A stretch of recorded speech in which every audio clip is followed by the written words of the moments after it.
If Iran makes a decision, if its leadership makes a decision that they want to be a country instead of a revolutionary movement that exports terror, they're going to have an opportunity to do incredible things in Iran. I'm not promising you that that's the choice they're going to make. I'm saying if that's the choice that they make, then there will be opportunity. And those opportunities could include investment, as you've seen other countries in this region benefit from investment, from foreign direct investment. It won't be our investment, it won't be our government money, but I think that is something that's going to have to depend on progress made on a host of other security issues that have to be confronted in the days to come. The reason why that issue is always... Now, there's an Iranian issue with regards to Lebanon, and that is their support and sponsorship of Hezbollah. And so that factor will be discussed as part of our conversations with the Iranians. But as far as the future of Lebanon belongs to the Lebanese people through their sovereign elected government. And that's who we're going to be working with. I think a careful reading of the MOU will see that when you talk about, for example, a complete and end of hostilities in the entire region, well, that's not possible. You can't have the end of hostilities and conflicts in the region as long as Iranian proxies are launching missiles and drones from Iraq and are participating in terrorism like Hamas did and like Hezbollah did. So I do think it's covered by the MOU, and it is an issue that will be gotten to at the appropriate time in these negotiations. Well, that's the law. It's an international waterway. No country is allowed to charge tolls or fees on an international waterway. That's existing international law. That's the way it is in international waterways all over the world, and that's the way we expect it'll be here. So I don't think we have anybody to convince around here in that regard. I think all the countries in this region would agree with us. For Iran, the Vice President and the President have both insisted the U.S. will not pay any money into that fund. Are you going to be asking Gulf allies here to consider helping with that? No, that's far down the road. It's a part of what's discussed that could happen. If Iran makes a decision, if its leadership makes a decision that they want to be a country instead of a revolutionary movement that exports terror, they're going to have an opportunity to do incredible things in Iran. I'm not promising you that that's the choice they're going to make. I'm saying if that's the choice that they make, then there will be opportunities. And those opportunities could include investment, as you've seen other countries in this region benefit from investment, from foreign direct investment. It won't be our investment, it won't be our government money, but I think that is something that's going to have to depend on progress made on a host of other security issues that have to be confronted in the days to come. Lebanese and Israeli officials are meeting in Washington as we speak. Yeah. Is it your position that that process should be separate from Iran peace deal? Well, that process is separate. It's separate because Lebanon is a sovereign country. It has a government. And when it comes to Lebanon and what's happening inside of Lebanon, we're going to negotiate and deal directly with the Lebanese government. I spoke to President Ayoun along with the Vice President a few moments ago, spoke to him on Friday. Their people are there now on the ground directly. So the reason why that issue is always... Now, there's an Iranian issue with regards to Lebanon, and that is their support and sponsorship of Hezbollah. And so that factor will be discussed as part of our conversations with the Iranians. But as far as the future of Lebanon belongs to the Lebanese people through their sovereign elected government. And that's who we're going to be working with. Based on the proxies aren't being addressed in the MOU, how are you trying to ease concerns to allies here in the region? Well, that most certainly will come up in these conversations. And there are items outside the MOU that are certainly going to be covered, but that's one that will have to be covered. It'll be discussed. I think a careful reading of the MOU will see that when you talk about, for example, a complete and end of hostilities in the entire region, well, that's not possible. You can't have the end of hostilities and conflicts in the region as long as Iranian proxies are launching missiles and drones from Iraq and are participating in terrorism like Hamas did and like Hezbollah did. So I do think it's covered by the MOU, and it is an issue that will be gotten to at the appropriate time in these negotiations.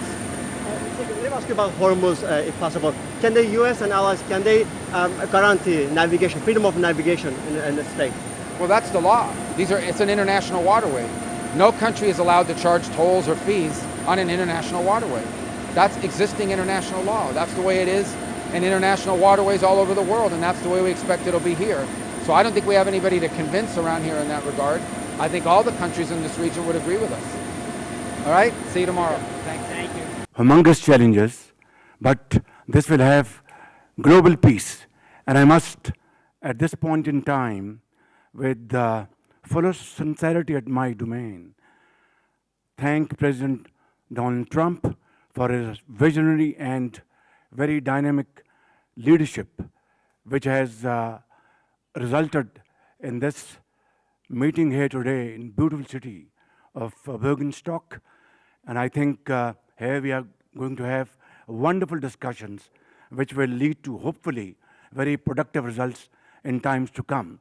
I'd like to thank Vice President Jerry Vance for his very able leadership, leading United States team, and my very dear brother, Prime Minister of Qatar. He's like a very real and dear brother.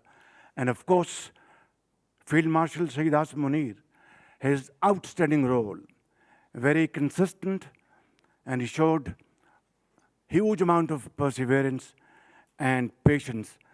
And I think together, all these efforts have culminated here in this wonderful Schönes-Bergen. And it's really very wonderful to be here. And hopefully when we go back to our homes, we'll have some wonderful paper in our hand which will promote peace, progress, and prosperity around the globe. Thank you very much. Thank you. Vice President, would like to say a few words? Thank you, Prime Minister. Wonderful. Well, I'll say just a few words here. And first of all, I have some notes of appreciation. First of all, I want to thank the President of the United States, who sends his best to all the great leaders assembled here, because he's empowered us to find a diplomatic resolution to a host of issues that matter to the American people, but I think the world. The opening of the Strait of Hormuz, the ending of the Iranian nuclear program, all of these things have already been accomplished. The question before us now is how much more can we accomplish together? Can we turn over a new leaf? Can we change relations in the Middle East permanently? Or do we go back to doing things the old way, which is not our preference, but is certainly very much something that can happen. I have a few other notes of appreciation. First of all, to the Prime Minister of Pakistan. A dear friend of the President's, a dear friend of mine, a guy who has been, with his leadership and his very careful and skilled negotiation, has got us to this point. To his Field Marshal in Pakistan, Asim Munir. I will say that since Field Marshal Munir welcomed us with the Prime Minister in Islamabad, I have joked that I have two very, very important people in my life, an Indian and a Pakistani. The Indian is my wife, and the Pakistani is Field Marshal Munir. And I've probably talked to Field Marshal Munir more than I've talked to anybody else over the last 3 months. Would not be here without his statesmanship. He is, of course, a great military leader, but I think he's shown himself to be a great diplomat. And, of course, who's an amazing friend of the United States of America, but has been also an important part of getting us to this point. I think it's important for the American people, but people all over the world to appreciate that what's brought us to this moment is the President's leadership and the President's willingness to see a Middle East that is much different 10 years from now than it was 10 years ago. And what we're trying to accomplish here is very simple. Through diplomacy, through working together to transform the Middle East, where Iran and the Gulf have been at war with each other, or at least have had very unfriendly relations. Iran has been a driver of regional instability. Now we see a future where everybody can work together to promote peace and prosperity for everyone. What we have already seen back home in the United States is lower gas prices. We've seen the free flow of oil and gas. We've seen peace. And now we're trying to build on that to see if we can build something even better and more sustainable for the future. This is a historic meeting. Never before, outside of Islamabad and here, so outside the last few months, never before has the Iranian and American leadership met at such a high level. What the President has asked us to do is turn over a new leaf, to transform our relationship with the people of Iran and to extend an outstretched hand that says to the people of Iran that if your leadership is willing to give up being a driver of regional instability, if they are willing to give up nuclear weapons ambitions for the long term, then the United States is willing to fundamentally transform our relationship with that country. That is certainly our goal. We've already made great progress over just the last few hours, and I expect that we'll make additional progress in the hours to come. Thank you all. Well, first of all, I would like to welcome you here, Mr. Vice President, Mr. Prime Minister, your leadership and Field Marshal leadership actually initiating that process. That's what brought us here today. I think that every one of you has highlighted how important is this meeting, how historic is that event, and how significant is that agreement, not only on the security of the region, but also for the security of the world and for the global economy. What we have done and what we have achieved, we wouldn't achieve it without the dedication and the hard work that was done by you, Mr. Vice President, and Mr. Steve Witkoff and Jared Kushner, Prime Minister and Field Marshal, and also on the Iranian side, Dr. Ghalibaf and Dr. Araqji. I would like to thank all of you for your leadership and determination that put us in this room, and this is not really the main celebration. Our celebration when we reach the ultimate agreement. Hopefully this is just the beginning, and I wish everyone all the best. Qatar will stay dedicated to this partnership to support these mediations until the end, until we reach a solution. We will always be a partner in bringing more peace, prosperity, and hopefully better future for our region. Thank you very much. Thanks, Sheikh. So guys, we'll take just a couple of questions, and then we're going to have to kick out the media and get started with the hard work. Go ahead.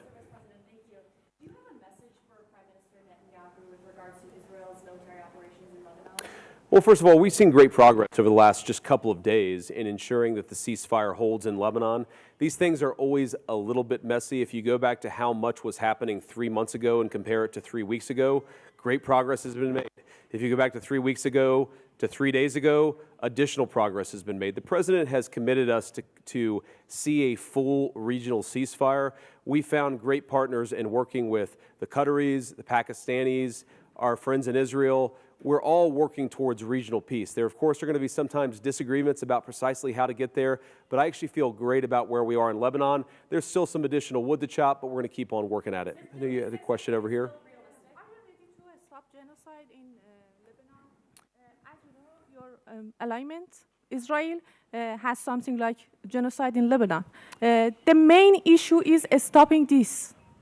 Well, ma'am, I think that the President of the United States and the United States of America have done more to stop the conflict in Lebanon than any government anywhere in the world over the last few months, and we're going to keep on working towards it. As I think a lot of you appreciate, peace is never easy. Peace always requires a little bit of work. It always requires a little bit of give and take. But the President of the United States is committed not just to peace between the United States and Iran. The President is committed to a regional peace, which is why we're here working so hard to settle our issues. The one last comment I want to make is what today really represents is the beginning of a technical negotiation that's not going to solve every disagreement, but is going to allow us to sit together as teams for the first time really in history to figure out what matters most to the respective parties, to settle those issues, to solve those issues, and get to a better tomorrow. The reason why the political leadership of the respective countries is here is because we wanted to, first of all, set up the structure for these technical negotiations, and second of all, make sure that our teams have our full support and know they can always call on us to break through any barriers. We got a lot of work to do. We're excited to do it. Thank you all for being here.